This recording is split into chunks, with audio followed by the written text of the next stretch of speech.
कुठेही माझ्याकडनं कुठल्याही टोलवर आजपर्यंत माझं कार्डची कुणी विचारणा केली नाही. फक्त कार्ड पाहिलं, माझ्या फेस रिडिंग घेतलं आणि माझ्या गाड्या सोडलेल्या आहेत.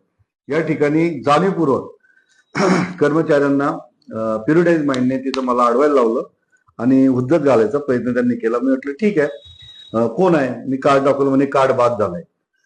दुसरं नव्याने इश्यू झालेलं कार्ड जे होतं ते कार्ड सुद्धा मी त्यांना दाखवलं. त्याच्यावर स्पष्टपणे म्हटलेलं ते नवं कार्ड आहे, त्याची झेरॉक्स मी त्यांना ओरिजिनल कार्ड दाखवलं जे माझ्याकडे आहे ते कार्ड सुद्धा मी त्यांना दाखवलं. दोघी कार्ड मी दाखवले आणि मी त्या अगोदर पहिले टोल भरला त्यांचं 125 रुपयाचा टोल दिला. टोल भरल्यानंतर मी पहिलं कार्ड दाखवलं आणि हे बाद झालेलं आहे. हे आम्हाला फार पूर्वी आमदार असताना इश्यू झालेलं होतं. त्यानंतर लेटेस्ट इश्यू झालेलं कार्ड आहे आम्हाला. त्याच्यामध्ये स्पष्ट म्हटलेलं आहे की माझी आमदारांना यातनं पथकराची सूट आहे. आता आमची जी कामं असतात ती सार्वजनिक असतात. मी आमदार नाही. मी आमदारकीचा मला अजिबात गर्व नाही किंवा माज नाही.